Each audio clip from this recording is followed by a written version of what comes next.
Doctor Ambedkar जी दलितों के मसीहा नहीं थे। उस टाइम पर की जो राजनीति थी, उस राजनीति में नेहरू और गांधी का वर्चस्व। उन्होंने गांधी जी ने दलितों के साथ क्या किया, और सक्षम कांग्रेस, गांधी और सरदार और नेहरू होने के बावजूद आम्बेडकर 17 में से 13 सीट जीते। कांग्रेस के दिग्गज नेता उनके सामने ऐसे प्रचार किया था कि वो खुद हार जाए, आम्बेडकर हार जाए। इसमें भी कहीं ना कहीं आम लोगों की जो विचारधारा में ये जातिवाद का जो गोला गया जहर, वो भी कहीं ना कहीं ये लग रहा है कि राजनीति का ही उपज है। वो एक प्रखर अर्थशास्त्री थे, प्रखर मजदूर नेता थे, प्रखर नृवंश शास्त्री थे, प्रखर कायदा शास्त्री थे। वो क्या नहीं थे। और इंदिरा गांधी के आने के बाद दलितों का तुष्टीकरण शुरू हुआ, दलितों का वोट बैंक के रूप में उपयोग करना शुरू हुआ। दलित लीडरों ने भी अपने अपने पर्सनल हित देखे हैं।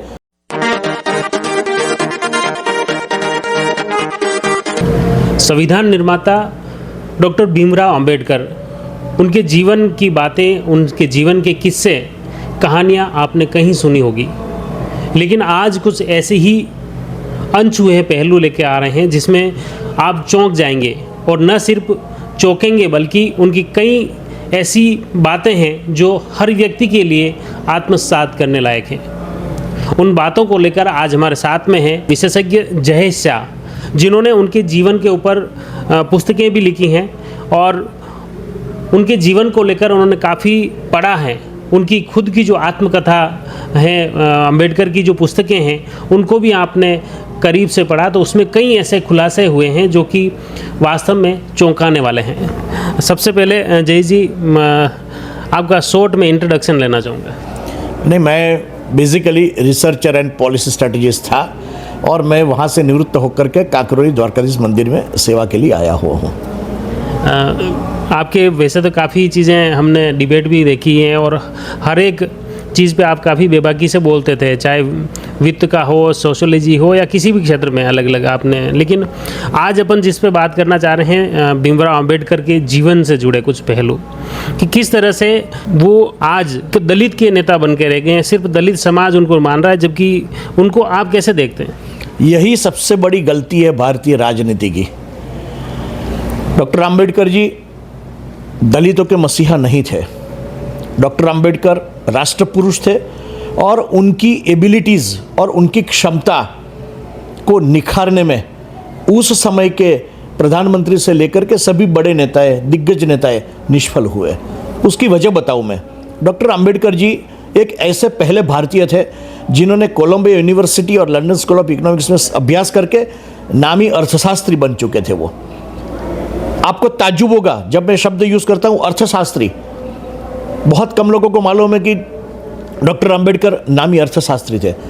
1921, 22 और 23 ये 3 साल ऐसे थे। इन 3 साल में उन्होंने रिसर्च पेपर पब्लिश किए थे और उनके खुद किताब पब्लिश की थी। उन्होंने ऐसा लिखा था कि भारतीय रुपये को डॉलर के सामने कैसे स्थिर रखा जाए और कैसे मजबूत किया जाए, ये बात उन्होंने 1923 में बताई थी। उनके लिए उन्होंने बोला था कि हर 10 साल में एक बार नोटबंदी होनी चाहिए। ये डॉक्टर आम्बेडकर के विचार थे। हर 10 साल में नोटबंदी होनी चाहिए। नोटबंदी एक बार मोरारजी देसाई के प्रधानमंत्री थे तब हुई थी और दूसरी बार नरेंद्र मोदी के नेतृत्व में हुई थी।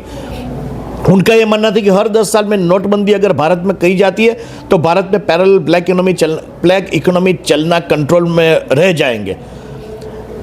अपने यहाँ 1991 में मुक्त अर्थतंत्र पर ग्लोबलाइजेशन, लिबरलाइजेशन एंड प्राइवेटाइजेशन की बात भारतीय अर्थतंत्र में की गई, जबकि 1921 में मुक्त अर्थतंत्र, फ्री इकोनॉमी की बात डॉक्टर आम्बेडकर ने की थी। शायद वो ज़्यादा आर्षदृष्टा थे, क्योंकि भारत ने जब समाजवाद एक्सेप्ट किया, मिक्स्ड इकोनॉमी एक्सेप्ट की, मतलब पब्लिक सेक्टर के साथ साथ प्राइवेट सेक्टर की बात की, अगर उस टाइम पर पहले से मुक्त अर्थतंत्र, शायद भारत की दशा और दिशा दोनों बहुत अलग होती। लेकिन उनको मुक्त अर्थतंत्र के हिमायती होने के बावजूद भी उन्हें नाना मंत्री बनने दिया, ना कोई जगह पे रखने दिया। तो इतने वो बड़े अर्थशास्त्री थे, तो क्यों ना सरकार के मंत्रालय में उन्हें वित्त मंत्रालय का प्रभार क्यों नहीं दिया? मैं भी ताज्जुब यही हूँ कि उस टाइम पर की जो राजनीति थी, उस राजनीति में नेहरू और गांधी का वर्चस्व था और नेहरू और गांधी की इच्छा से ही सब चलता था। अदरवाइज आम्बेडकर जी, एक और बात बताऊं कि रिजर्व बैंक ऑफ इंडिया की स्थापना 1935 में हुई, लेकिन बहुत कम लोगों को मालूम होगा कि हिल्टन एंड यंग कमीशन के सामने डॉक्टर अंबेडकर ने अपने बेबाक विचार रखे थे, बेबाक सूचन दिया था और सभी सूचन और रिकमेंडेशन को स्वीकार किया था और उसी बेस पर रिजर्व बैंक की स्थापना हुई। अच्छा। आप एक और बात बताऊं, अभी फाइनेंस कमीशन अपॉइंट होते जा रहे हैं, शायद अभी 15वां फाइनेंस 16वां नाणा पंच है। सबसे पहला नाणा पंच 1951 में डॉक्टर अंबेडकर के नेतृत्व में हुआ था। अंबेडकर जी ने नाणा पंच की स्थापना की थी, कितने लोगों को मालूम है ये? तो मैं ये बात बताना चाहता हूं कि इकोनॉमी के वो पुरस्कर्ता थे। एक और बात बताऊं, मुक्त अर्थतंत्र के तो हिमायत है ही, साथ साथ उन्होंने ये बात बताई थी कि देश में आज़ादी के बाद लार्ज स्केल पर इंडस्ट्रियलाइजेशन होना चाहिए और उनके साथ साथ जैसे भारत उस टाइम पर कृषि आधारित अर्थतंत्र था, तो उन्होंने बताया था कि कृषि छोटे छोटे टुकड़ों में बटी हुई है, तो उनको सामूहिक खेती का एक कॉन्सेप्ट उन्होंने इंट्रोड्यूस किया था। लेकिन उनकी कोई भी बातें भारत सरकार ने नहीं मानी, जो उनकी इकोनॉमिक पॉइंट ऑफ व्यू जो था, कोई भी पॉइंट ऑफ व्यू पर उनको सक्सेस नहीं होने दिया। उन्होंने उसी टाइम पर बोला था 1950 में अंबेडकर जी ने यह बताया था कि भारत में गवर्नमेंट के कंट्रोल में इंश्योरेंस सेक्टर होना चाहिए ताकि सभी लोगों को सामाजिक सुरक्षा मिल सके। ये तो कॉन्सेप्ट भारत में बहुत लेट आया, उन्होंने उस टाइम पर बात की थी। इसलिए मैं ये एग्जांपल इसलिए दे रहा हूं ताकि आपको मालूम पड़े कि वो कितने बड़े विजनरी थे कि भारत देश की रियली दशा और दिशा के लिए वो कितने चिंतित थे। मतलब ये जो संविधान में जो प्रावधान रखे हैं या उससे कई गुना ज़्यादा उनके जो व्यक्तिगत उनकी पुस्तकों में ये चीज़ें सामने आ रही है, ये तथ्य तो कहीं मतलब केवल उनकी पुस्तकों तक ही सीमित रह गए। उनकी पुस्तकों, आपने बहुत अच्छा प्रश्न किया, तो मेरे को एक जवाब देने का मन होता है कि उनकी 4 किताबें थी, thoughts on Pakistan, what Gandhi had done to untouchables, ये 3-4 किताबें थी। 4 किताबों पर नेहरू कांग्रेस सरकार जब थी तब तक उसके ऊपर बैन था। 2014 के बाद उस पुस्तक के बाहर पब्लिश वापस आई। तो इतनी क्या चीजें थी उसमें? नहीं, उसमें थॉट्स ऑन पाकिस्तान मतलब उन्होंने पाकिस्तान के ऊपर बेबाक विचार अपने रखे थे। उन्होंने गांधी जी ने दलितों के साथ क्या किया उसकी पूरी बात बेबाक, अब पुस्तक अवेलेबल है मार्केट में, सभी लैंग्वेजेस में अवेलेबल है अभी तो, इंग्लिश से लेकर के हिंदी से लेकर के भारत की सभी ज़्यादातर भाषाओं में ये पुस्तक अब अवेलेबल है। तो उन्होंने वो बात बेबाक रखी थी और इसलिए वो पुस्तकों को बैन कर दिया गया था, क्योंकि उस टाइम उसको कांग्रेस को डैमेज होता था उनकी बातों से। तो ये एक बात थी। साथ साथ ये एक बात थी कि वो 1941 में, मैं एक बात थोड़ा पीछे जाता हूँ, 1941 में वो वाइस रॉय की प्रिवी काउंसिल के मेंबर बने और वाइस रॉय की प्रिवी काउंसिल के मेंबर बनने के साथ साथ उन्होंने एक सक्षम मजदूर नेता के रूप में काम किया। ऐसा कहिए तो ज़्यादा बड़ा बात नहीं होगी।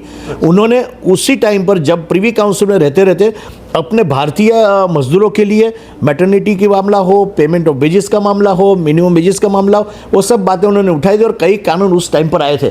जैसे पेमेंट ऑफ वेजेस एक्ट 1935 में आया, तो वो उन्होंने प्रिवी काउंसिल के मेंबर होते होते उन्होंने एक सक्षम मजदूर नेता के रूप में काम किया। अच्छा। और ये मजदूर नेता की बात करें तो एक बात और मैं ऐड करना चाहता हूँ, उन्होंने इंडिपेंडेंट लेबर पार्टी बनाई थी 1935 में। आप सब लोगों को मालूम होगा कि 1937 में प्रांतीय विधानसभाओं का चुनाव हुआ था। उस चुनाव में बम्बई राज्य में वो 17 सीटों पर लड़े थे, 17, और उनमें से वो 13 सीटों पर विजयी हुए थे इंडिपेंडेंट लेबर पार्टी के रूप में। और सक्षम कांग्रेस, गांधी और सरदार और नेहरू होने के बावजूद अंबेडकर 17 में से 13 सीट जीते थे। एक करुणा की बात है, बहुत खेदजनक बात है, दुखजनक बात है कि 1951 में जब पहला लोकसभा का चुनाव हुआ, उनको इंटेंशनली हराया गया था मुंबई से। कांग्रेस के दिग्गज नेता उनके सामने ऐसे प्रचार किया था कि वो खुद हार जाए, अंबेडकर हार जाए। फिर महात्मा गांधी जी की दखलगिरी के बाद उनको बंगाल से राज्यसभा में ले जा करके उनको कानून मंत्री बनाया गया था। फिर आज हम हिंदुत्व की बात करते हैं, आज सनातन का पुनरुत्थान की बात करते हैं, तो मेरा ये मानना है कि शायद आज भी हिंदू नेता इतने खुल के नहीं बोल सकते जितना खुल के उस जमाने में अंबेडकर जी बोले थे। आज सपोज कि मस्जिदों पर से माइक की बात आती है, तो कई बार सुप्रीम कोर्ट ने भी आदेश दिया हुआ है कि मस्जिद इतने डेसिबल से ज़्यादा नहीं होना चाहिए, ये नहीं होना, सब होते। उन्होंने उस टाइम पर बेबाक तरह से उन्होंने ये बोला था, मैं उनका एग्जैक्ट कोट बोलता हूँ कि इस्लामिक कानून कभी भी गायों की कत्ल करने का आग्रह नहीं रखता है। हिंदुस्तान में दूसरे कोई जानवर की हत्या से संतोष नहीं होता है। सभी मुस्लिम देशों में मस्जिद के बाहर निर्विरोध संगीत बजता है। अफगानिस्तान जो सेक्युलर मुल्क नहीं है, वहाँ पर मस्जिद के बाहर संगीत का विरोध कोई नहीं करता है। लेकिन भारत में मुसलमानों संगीत बंद कराने की जीत करते दिखते रहे हैं। तो ये बात उन्होंने 1948-49 में की थी। तो ये इतने बेबाक मतलब ये चीज़ें आप अपनी जो बात हुई इससे यूँ लग रहा है कि वो एक राष्ट्र के नेता है, राष्ट्र पुरुष थे। मैं तो राष्ट्र नेता नहीं बोलता हूँ, ये राष्ट्र पुरुष थे। और ये राष्ट्र पुरुष को पहचानने में भारत कई दशकों तक पीछे रह गया। तो इसमें भी कहीं ना कहीं आम लोगों की जो विचारधारा में ये जातिवाद का जो घोला गया जहर, वो भी कहीं ना कहीं यूँ लग रहा है कि राजनीति का ही उपज है। तुष्टीकरण की नीति इंदिरा गांधी के टाइम से शुरू हुई, दलितों की राजनीति शुरू हुई। मैं यहाँ पर दलित नेतागिरी को भी कुछ कहना चाहता हूँ। अंबेडकर जी ने बोला था, शिक्षित बनो, संगठित बनो, संघर्ष करो। ये उनका नारा था। क्या बोला था? ये आज के दलित नेतागिरी भी वोट की तुष्टीकरण के अलावा नहीं समझ पा रही है। सबसे पहले बोला था दलितों को शिक्षित बनने का, शिक्षित बनने के बाद संगठित बनो और उसके बाद संघर्ष करो। आज क्या होता है, संघर्ष करते हैं। शिक्षा के बारे में दलित कम्युनिटी बहुत पीछे है। और इवन आदिवासी जो आदिजाति लोग हैं, उनसे भी दलित कम्युनिटी पीछे है शिक्षा में। तो अंबेडकर की जो बात थी, शिक्षित बनो, वो बात नहीं सुनी किसी ने। संगठित बनो बात सुनी, संघर्ष करो बात सुनी। लेकिन पहले शिक्षित बनना था, फिर संगठित बनना था, फिर संघर्ष करना था। आज क्या हुआ है, पहले संघर्ष करो, संगठित बनो, अपने अपने फायदों के लिए, अपने अपने हित के लिए संगठित बनो। शिक्षित बनने की बात कोई नहीं करता है। अंबेडकर जी ने उस टाइम पर एक बात की थी कि 8-10 साल तक भले गवर्नमेंट की जो सरकार की सहाय उनके ऊपर हम निर्भर रहे, लेकिन दलितों को आत्मनिर्भर होना चाहिए। वो बात अंबेडकर जी ने उस जमाने में 1952-53 में की थी। नहीं, लेकिन वो दलित समाज के लिए भी कहा, ये चीज़ भी है, आत्मनिर्भर बनने के लिए भी वो हर कौम के लिए उनका ये थॉट था। उनका हर कौम के लिए थॉट था। जितने नक्कर विचार उनके हिंदुओं के लिए था, उतने क्लियर थॉट उनके मुस्लिमों के लिए भी था। वो एकदम स्पष्ट वक्ता थे, निडर वक्ता थे, बाहोश थे, कोई भी बात पर बेबाक बात बोल सकते थे। और इसी वजह से वो लोकप्रिय नहीं हुए उस टाइम पर, क्योंकि उस टाइम पर जातिवाद से भारत पनपना रहा था और जातिवाद को प्रोत्साहन मिल रहा था उस टाइम पर के दिग्गज नेताओं से, इसलिए उसको ज़्यादा वजूद नहीं मिला। लेकिन फिर भी उनकी जो काफ़ी चीज़ें, उनकी विचारधारा थी, तो वो संविधान में तो इंक्लूड हुई है। नहीं, उनकी विचारधारा नहीं। अब आपने मुद्दा छेड़ा तो मेरे को बताना पड़ेगा। अच्छा। आर्टिकल 370 का अंबेडकर जी कट्टर विरोधी थे।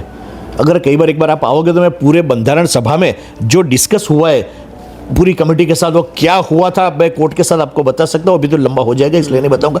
आर्टिकल 370 का वो कट्टर विरोधी थे। वो यूनिफॉर्म सिविल कोड के फेवर में थे। उन्होंने यूनिफॉर्म सिविल कोड में उस टाइम पर जो विरोधी थे, जो पंजाब से जो अमृता थी, फिर गुजरात से हंसाबेन मेहता थे, वो सब थे, और साथ उनके साथ कमा मुंशी थे। तो ये जो पूरी बंधारण सभा में जो यूनिफॉर्म सिविल कोड की जो बात थी, उस टाइम पर पंडित नेहरू, अरे ये अंबेडकर जी ने यूनिफॉर्म सिविल कोड की तरफदारी की थी। और कौन यूनिफॉर्म सिविल कोड को रोकता है, वो बात की थी। ये यही अंबेडकर थे जिन्होंने हिंदू कोड बिल लाए थे, जिसमें महिलाओं को इक्वल प्राधान्य दिया था, प्रॉपर्टी में इक्वल प्राधान्य दिया था, वारसाई में प्राधान्य दिया था। उस हिंदू कोड बिल को पास नहीं होने देने में, उनके जो बताया हुआ तरीके से पास नहीं होने देने में, उन्होंने नेहरू मिनिस्ट्री से रिजाइन किया था। अच्छा, तो आपको ये लगता है उनके जो जीवन से जुड़े जो दिलचस्प ये पहलू हैं, कुछ उनकी जो बातें हैं, उनको आज के ज़माने में शिक्षा में कहीं ना कहीं उनको ये शामिल किया जा सकता है, तो आने वाली पीढ़ी उनसे कुछ प्रेरणा ले सकती है? नहीं, वही सही बात है। उनको एक राष्ट्र पुरुष के रूप में प्रस्तुत करना चाहिए। वो सिर्फ दलितों के मसीहा नहीं थे, वो समग्र भारतवर्ष के लिए मसीहा थे। वो एक प्रखर अर्थशास्त्री थे, प्रखर मजदूर नेता थे, प्रखर नृह शास्त्री थे, प्रखर कायदा शास्त्री थे। वो क्या नहीं थे। इतनी बड़ी वो वर्सेटाइल पर्सनालिटी होने के बावजूद, वर्सेटाइल डायनामिक व्यूज़ के बावजूद भी उनको इतना बड़ा नहीं बनाया दिया गया कुछ लोगों की, नेताओं के हित के लिए।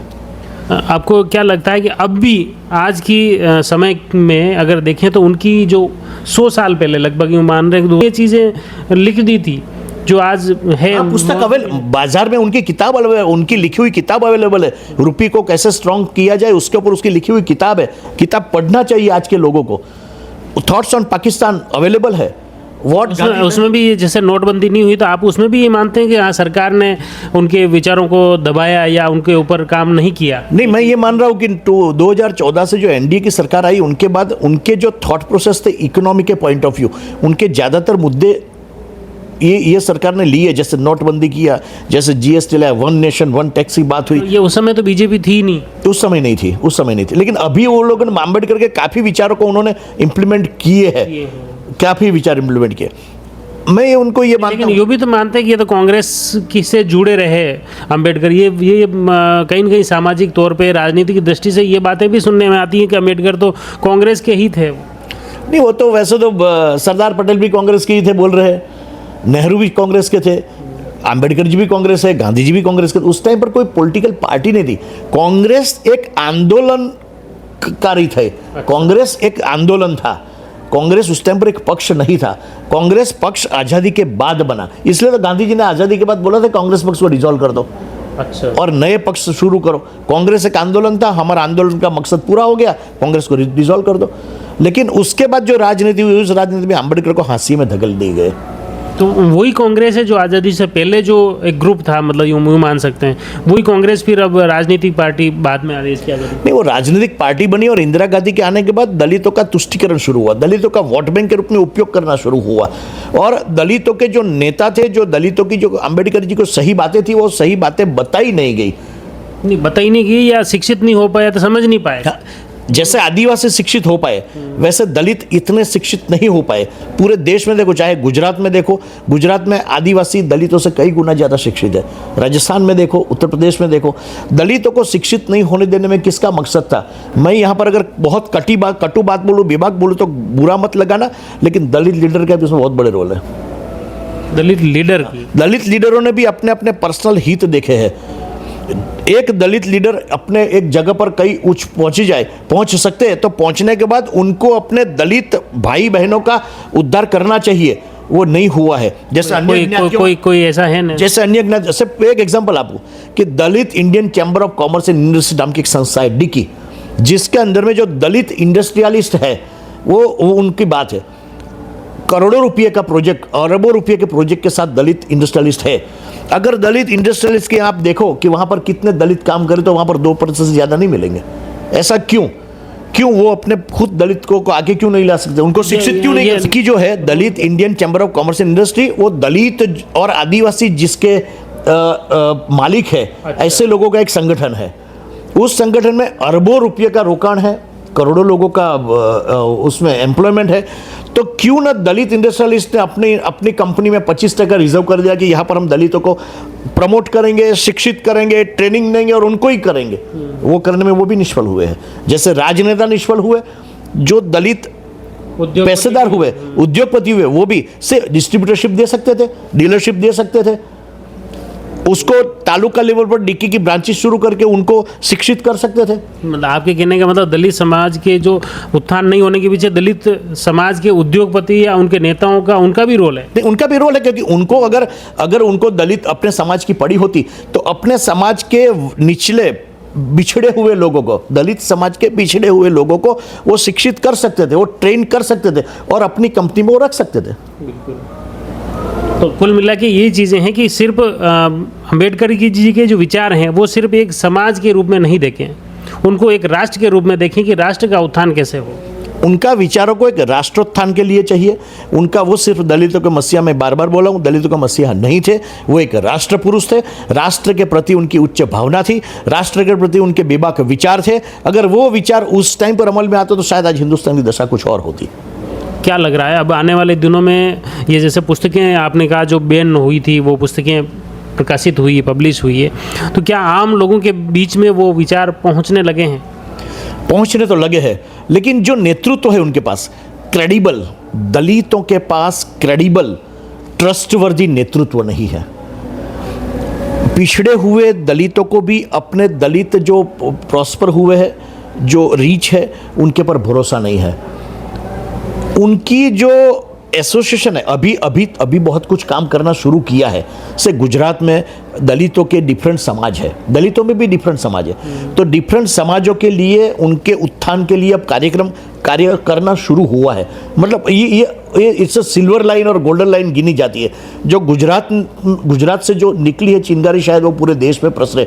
वो वनकर समाज है तो उनके लिए एजुकेशन की व्यवस्था, उनके लिए हेल्थ की व्यवस्था, वो सब कार्यक्रम अब हर एक दलित के विदिन दलित जो समाज है उसके वो उत्थान के लिए कार्य करना शुरू हुआ है। अभी जैसे प्रशासन की बात करें तो सरकारी महकमों में भी इनके संविधान की शपथ लेते हैं, उनको याद करते हैं। पूरा प्रशासन एक यूँ कह सकते हैं गवर्नमेंट सिस्टम बना दिया है एक तरह से, लेकिन फिर भी वो एक फॉर्मेलिटी के तौर पे ही है ये सब चीज़ें। नहीं, ये फॉर्मेलिटी के तौर पर मैं इसलिए बोल रहा हूँ कि दलित समाज को एक सक्षम नेतृत्व चाहिए, अम्बेडकर जैसा। अब दलित समाज एक अम्बेडकर जैसा एक नेतृत्व की अपेक्षा है, जो हर स्टेट में एक ऐसा नेता अम्बेडकर जैसा मिल जाए। दलित को अगर 10 नेता अम्बेडकर जैसा मिल जाए तो शायद दलित पूरे देश में तन मन धन से लग के देश की इतनी सेवा कर सकते हैं जो शायद आज तक किसी ने सोचा भी नहीं होगा। तो राजनीति में आपको लगता है इस तरह के लोग हैं? अब किसी भी पार्टी में, अपनी पार्टी की बात नहीं कर, लेकिन इस तरह की उस समय उस जमाने में जो नेता थे उस तरह के लोग हैं आज? नहीं, मैं ये मानता हूँ कि राजनीति की बात दूर रखे, समाज को नेतृत्व दे सके, समाज को सक्षम नेतृत्व दे सके, समाज को शिक्षित कर सके, समाज को समृद्ध कर सके, समाज के लिए एजुकेशन की योजना लेके आवे, समाज के लिए हेल्थ की योजना लेके आवे, सरकार की जो योजना है उस योजना को दलित तक पहुंचावे, पिछले वर्ग तक पहुंचावे। ऐसा एक सक्षम नेतृत्व की जरूरत, चाहे वो राजनीति में हो या न हो, चाहे वो इंडस्ट्रियलिस्ट हो, चाहे वो सोशल नेता हो। जैसे वो भी, उनको भी एक तरह से शुरू से दरकिनार तो किया, लेकिन सरकार की मजबूरी भी थी या जैसे भी थी, उनका स्पेशलाइज था, इसलिए सरकार ने उनके इतना तवज्जो उस वक्त भी दिया है अम्बेडकर जी को। नहीं, वो तवज्जो दिया था कोई सवाल नहीं है। अम्बेडकर जी तो तवज्जो से जितना तवज्जो दिया उनसे 100 गुना ज़्यादा तवज्जो देना चाहिए था। इतने अच्छे व्यक्ति थे वो, इतने अच्छे ज्ञाता थे, इतने अच्छे विद्वान थे, इतने अच्छे दीर्घदृष्टा थे, इतने अच्छे आर्षदृष्टा थे। उतने मायने में उनका उपयोग नहीं किया गया। पार्लियामेंट में वो हिंदू कोड बिल लेके आए थे, उसमें अकेले दलित समाज की बात नहीं थी, उन्होंने पूरे हिंदू समाज की बात किया था, जिसमें महिलाओं को इक्वल राइट्स मिले, वारसाई में पूरा हक मिले। वो तो जाकर के बहुत सालों के बाद हुआ, उन्होंने उस टाइम पर किया और उस टाइम पर उसका विरोध हुआ और उसके अगेंस्ट में उन्होंने, मतलब हिंदू समाज का पुनरुत्थान का काम कर रहे थे, उसका सफल नहीं होने से उन्होंने कायदा मंत्री के रूप में रेजिग्नेशन दे दिया था। ये एक बहुत बड़ी बात थी उनकी। आपने जो पुस्तक लिखी हैं उसमें क्या चीज़ें लिखी हो? वो नहीं, यही सब चीज़ें जो लोग नहीं जानते हैं वही चीज़ें हमने उस पुस्तक में, किताब में क्या नाम है आपकी? Legacy of Ambedkar. कब लिखी थी आप? Myths and realities, around 2018। तो इसमें ये इन्हीं बातों का निचोड़, ये सभी बातों का निचोड़ है और सभी वक्त तो विस्तृत रूप से बताया गया है। जैसे 370 है, आर्टिकल 370 है, जैसे यूनिफॉर्म सिविल कोड है, जैसे हिंदू कोड बिल है, जैसे why Ambedkar ji choose to be a Buddha, Hindu से निकल के उसकी बातें हैं, थॉट्स ऑन पाकिस्तान की बातें हैं, what Gandhi had done to untouchables उसकी बातें भी उसके एक चैप्टर के रूप में है। ये सब बातें उसमें की गई है। तो ये बिल्कुल आपने अभी बात की थी, वो तो ये मानते थे कि वो तो बौद्ध धर्म को उन्होंने अपना लिया था और हिंदू से फिर ये चीज़ें भी कहीं कहीं नहीं, ये आप समझो कि वो कितने हद तक फ्रस्ट्रेट हो चुके थे राजनीति में, उनको इतने हद तक दरकिनार किया गया था कि वो पूरे धर्म के साथ बाहर निकल गए थे। उन्होंने सिख धर्म अपनाने का सोचा था, लेकिन सिख में भी वो ऊंच नीच का भेदभाव था, इसलिए उन्होंने सिख एक्सेप्ट नहीं किया। उन्होंने इस्लाम का भी सोचा था, फिर उन्होंने सोचा कि नहीं, इस्लाम मैं नहीं करूंगा इसलिए कि फिर ये देश सिविल वॉर में चला जाए तो उसके लिए मैं जिम्मेदार होऊंगा। अल्टीमेटली उन्होंने बुद्ध धर्म स्वीकार किया। फिर उसके लिए उन्होंने बहुत अच्छी पुस्तक है उनकी खुद की लिखी हुई कि वाई ही चूज बौद्धिज्म। उन्होंने व्यक्तिगत तौर पर भले ही अपनाया, लेकिन फिर भी वो राष्ट्र ही उनकी मुख्य विचारधारा अंतिम क्षण तक रही। उनके लिए राष्ट्र प्रथम था। आज जो बात होते ही रही नेशन फर्स्ट, वो नेशन फर्स्ट की बात अम्बेडकर के जीवन में अंतरंग रीत से बुनी हुई थी। बिल्कुल, बहुत बहुत धन्यवाद शाह जी। आपने देखा कि वास्तव में जो दिलचस्प पहलू जो थे, किस तरह से अम्बेडकर जी को एक आज हमारा देश और ख़ास तौर से दलित वर्ग को नेताओं ने, दलित वर्ग के समाज ने अपना नेता मान लिया है, लेकिन दूसरों ने सिर्फ औपचारिकता मात्र रख दिया है। जो आज श्रद्धांजलि अर्पित करते हैं, उन्हें याद करते हैं, लेकिन उनके जीवन के उन संघर्षों से अनभिज्ञ हैं कि किस तरह से वो एक राष्ट्र पुरुष थे और उस राष्ट्र पुरुष को नमन करता हूं मैं भी, और इस राष्ट्र पुरुष को पूरे देश के हर व्यक्ति को उनके जीवन से कुछ सीखना चाहिए। जुड़ी रही जबरदस्त न्यूज़ के साथ, धन्यवाद।